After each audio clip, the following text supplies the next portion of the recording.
Bismillahirrahmanirrahim. Assalamualaikum warahmatullahi wabarakatuh. Sebelumnya, saya sampaikan terima kasih kepada juri yang telah memberikan kami mosi. Kami dari SMA Islam Terpadu Wahda Islamiyah, yang di sini kami dari tim Pro setuju untuk tidak menggunakan strategi ekonomi biru di negara berkembang dengan potensi maritim. Sebelumnya, saya jelaskan. Ekonomi biru adalah strategi pembangunan ekonomi nasional. Strategi pembangunan ekonomi nasional yang mengandalkan sumber daya kelautan. Bisa dipaham ya? Yang mengandalkan sumber daya kelautan. Untuk meningkatkan ekonomi melalui kegiatan yang inovatif dan kreatif. Jikalau kita mengutamakan ekonomi kelautan, mengandalkan ekonomi kelautan, maka kita akan mengalami banyak kesulitan. Salah satunya adalah transformasi ke lautan. Kenapa? Jikalau kita mengalami suatu masalah di tengah laut, maka kita akan tidak tahu cari bantuan dari mana. Kita tidak akan tahu bantuan itu datang dari mana. Maka satu-satunya jalan adalah kita mengandalkan ekonomi alam yang ada di daratan kita ini.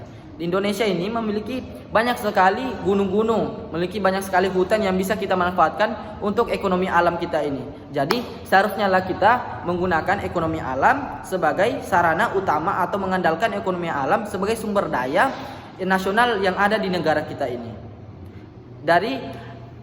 Dan akibat apabila kita menggunakan ekonomi lautan sebagai mengandalkan sumber daya lautan sebagai ekonomi nasional, maka kita akan kesulitan.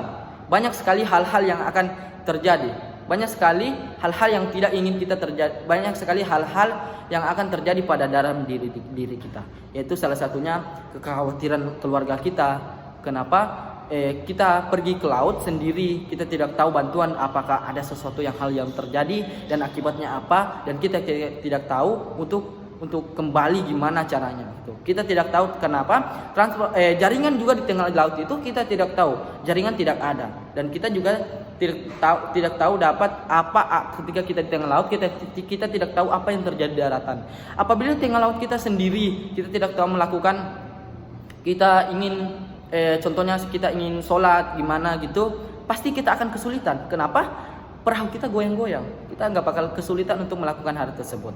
Jadi itulah kenapa sebaiknya kita untuk menggunakan sumber daya alam atau sumber daya ekonomi daratan sebagai sumber daya alam utama yang wajib kita lakukan di negara kita untuk mengembangkan ekonomi nasional di negara kita ini. Sekian. Assalamualaikum warahmatullahi wabarakatuh.